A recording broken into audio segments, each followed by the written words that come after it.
안녕하세요 여러분, 제 이름은 Faruk Amsari. Manasuban kawoyo. Nah, kawan-kawan ketemu lagi di vlog Faruk Amsari di rubrik Isi Korea.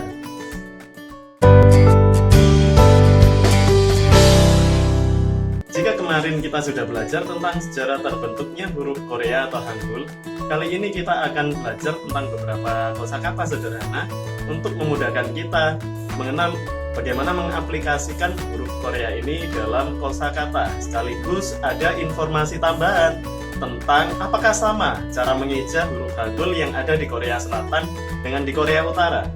Jangan lupa.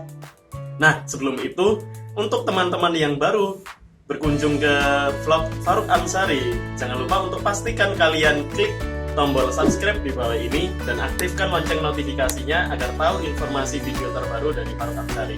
Jangan lupa nanti di akhir tinggalkan komentar positif di kolom komentar dan silakan untuk share link ke beberapa teman kalian atau ke grup WhatsApp yang kalian aktif. Agar apa? Agar ilmu yang kalian dapat juga semakin berkembang dan agar channel yang sederhana ini mampu memberikan manfaat bagi kalian dan teman-teman kalian selanjutnya. Nah, kawan-kawan semuanya, kali ini kita akan mereview kembali tentang beberapa huruf Hangul. Kemarin kita sudah belajar tentang huruf konsonan tunggal, konsonan ganda, vokal tunggal, dan vokal rangkap. Ya, ganda, rangkap ya kurang lebih sama.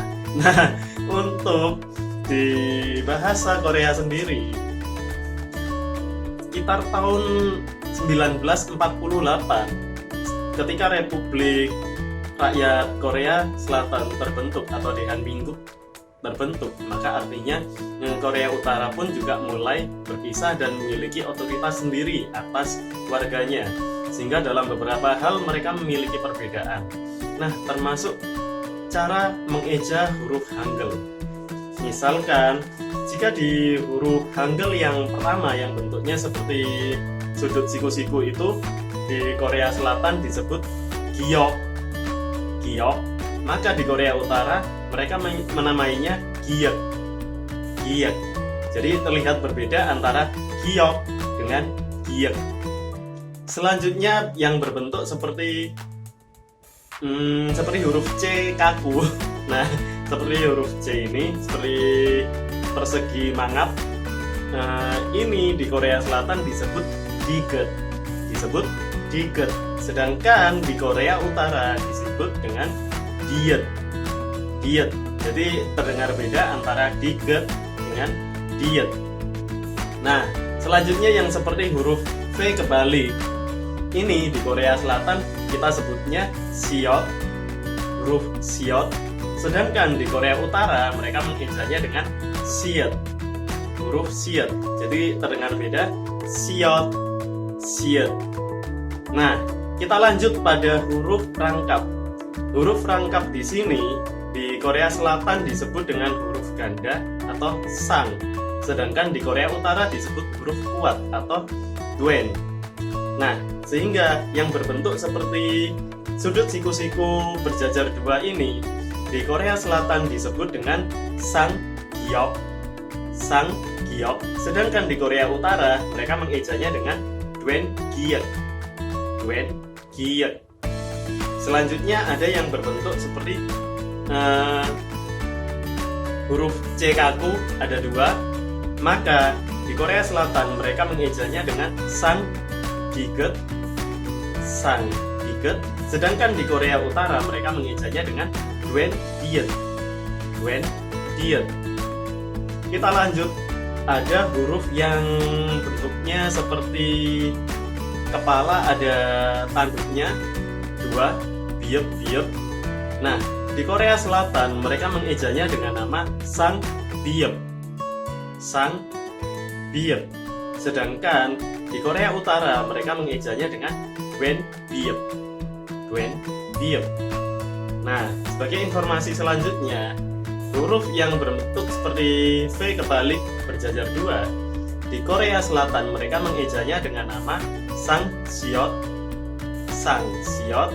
Sedangkan di Korea Utara mereka mengejanya dengan duen siet, duen siet. Nah, di huruf rangkap yang terakhir ini mereka mengejanya di Korea Selatan dengan nama Sangjiet. Sangjiet. Sedangkan di Korea Utara mereka mengejanya Wenjiet. Wenjiet.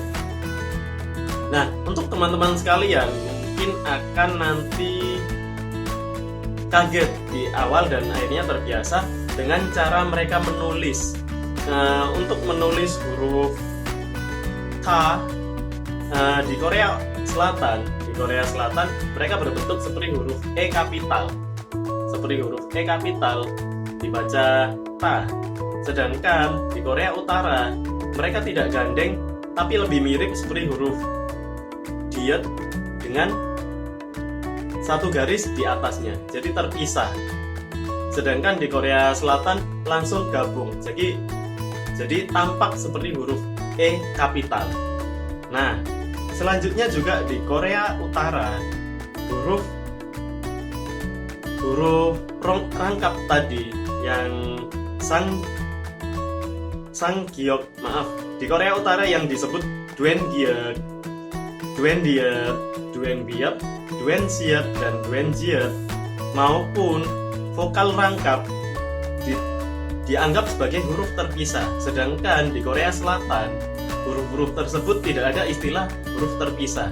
Jadi misalkan gandeng antara konsonan dengan vokal, mereka dalam satu suku kata mereka gandeng satu blok yang sama, satu kotak yang sama. Sedangkan di Korea Utara mereka ditulisnya agak terpisah, ada spasi. Nah, bahkan perbedaan yang lain lagi di Korea Selatan untuk huruf awalan dengan konsonan real maupun konsonan dengan awalan kata dengan awalan konsonan nian, real maupun nian tidak ditulis di Korea Selatan. Sedangkan di Korea Utara tetap ditulis sesuai apa yang diucap, apa yang ditulis. Misalkan apa? Dalam marga li harusnya pakai real dengan vokal i. Nah, kalau di Korea Utara tetap ditulisnya real i, sedangkan di Korea Selatan hanya ditulis i saja dengan bantuan iang, sehingga realnya tidak tertulis, namun tetap dibaca ri. Marga li atau ri ini tidak tertulis realnya di Korea Selatan. Begitu juga dalam kata nyoja yang artinya wanita. Di Korea Utara tetap tertulis ada niannya, nyoja. Sedangkan di Korea Selatan tertulisnya tanpa nian. Jadi seperti baca nyoja. Begitupun cara sejarah pada tahun 1960, karena tingkat artifisial orang-orang tua di sana yang belum semaju sekarang, maka cara bacanya pun tidak sesuai dengan apa yang ditulis, bukan jelas yoja tapi seperti yoja. Dan kurang lebih ada beberapa kata yang saat ini antara Korea Selatan dan Korea Utara sudah hampir tidak ada perbedaan dalam artikulasi cara baca. Mungkin saya tidak paham lebih lengkapnya seperti apa, mungkin bisa bertanya dengan mereka yang lulusan sastra bahasa Korea mungkin. Nah, begitupun juga dengan huruf real. Jika ketemu di depannya atau di sebelumnya ada huruf miem ataupun mien, di Korea Selatan hampir tidak dibaca jelas. Mungkin kira-kira kalau di bahasa Arab cara membaca Al-Quran ini bisa dibaca seperti idgham biguna. Mereka mengalami perubahan antara tulisan dengan apa yang dibaca. Misalkan apa? Dalam kata jimriak. Di Korea Utara mereka tetap dieja jimriak atau jimnyak. Sedangkan di Korea Selatan jelas-jelas mereka dieja jimnyak, padahal tulisannya jimriak, tapi dibaca jimnyak. Nah, kaidah bajim ini nanti di vlog selanjutnya akan kita bahas sendiri. Nah, begitupun juga contoh kata hyomryok. Secara tulisan hyomryok di Korea Utara dibaca juga hyomryok ataupun hyomnyok. Sedangkan di Korea Selatan jelas-jelas mereka membacanya hyomnyok. Nah, Inilah mengapa ketika kita belajar bahasa Korea, setelah kita belajar tentang huruf-hurufnya, baik itu vokal, konsonan, baik itu tunggal maupun rangkap, kita nanti juga akan perlu belajar tentang kaidah bacing, atau bagaimana huruf yang berada di bawah atau bacing, dia ada beberapa hal kondisi yang mengharuskan dia dibacanya berbeda atau bahkan dihilangkan atau bahkan diganti. Maka itulah salah satu keunikan belajar bahasa Korea. Meskipun kita bukan fandom atau penggemar dari grup musik tertentu, atau kita bukan penggemar dari drama Korea, tidak ada salahnya kita juga memperluas wawasan kita dengan belajar bahasa Korea. Mungkin akan saling melengkapi karena setiap budaya, setiap bahasa memiliki keunikan sendiri-sendiri. Nah, sebagai janji yang saya tawarkan di awal, kita akan belajar tentang beberapa kosakata unik yang sederhana, dan sebagai bahan belajar kita bagaimana mengaplikasikan Hangul, saya ada kata yang pertama, ai dengan nyeng sebagai huruf bantu agar vokal dapat berdiri sendiri. Dengan vokal a dibaca a, sedangkan nyeng dengan i dibaca i. Ai artinya anak atau children. Sedangkan ada oi dengan huruf o dibantu nyeng dan i dibantu nyeng. Oi artinya timun oi. Kita akan mudah mengingat dengan cara anekdot seperti itu. Berikutnya juga ada yang tidak kalah mudah, uyu. Huruf u dengan nyeng sebagai huruf bantu dan yu dengan nyeng sebagai huruf bantu. Uyu artinya susu. Mungkin banyak di antara kalian yang mungkin pernah dengar banana uyu, artinya susu rasa pisang. Ini salah satu minuman yang populer di Korea Selatan. Nah, berikutnya ada yo artinya rubah atau fox. Nah, saya tidak pelit ilmu, akan saya tambahi lagi dengan salah satu bentuk ekspresi wah, yang mungkin di bahasa Indonesia seperti wow, dengan vokal rangkap o dan a. Wah, ini kurang lebih bisa artinya wow, meskipun nanti juga bisa diartikan dan. Misal uyu wa oi artinya susu dan timun. Mungkin ini akan masuk daftar belanjaan kalau kita lagi di Korea Selatan dan ingin belanja, ternyata itu masuk dalam belanjaan kita. Kita sudah mulai mengenal kosakatanya. Dan itu tadi sudah termasuk kalimat loh ya. Uyu wa oi. Oke. Mudah kan cara mengingatnya? Uyu wa oi. Wa oi. Uyu wa oi. Wa oi. Bercanda. Selanjutnya ada kosakata yang tidak hanya dibantu dengan huruf nyeng, tapi juga dengan huruf yang lain. Misalkan huruf giok, huruf siet. Giok ditambah a, siet ditambah u, dibaca kasu. Kasu dalam bahasa Korea diartikan penyanyi atau singer. Berikutnya juga ada agi.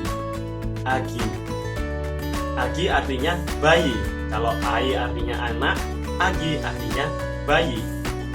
Selanjutnya kita juga akan belajar tentang yang berhubungan dengan huruf dari. Ini mirip dengan cara kita mengucapkan kata dari atau from.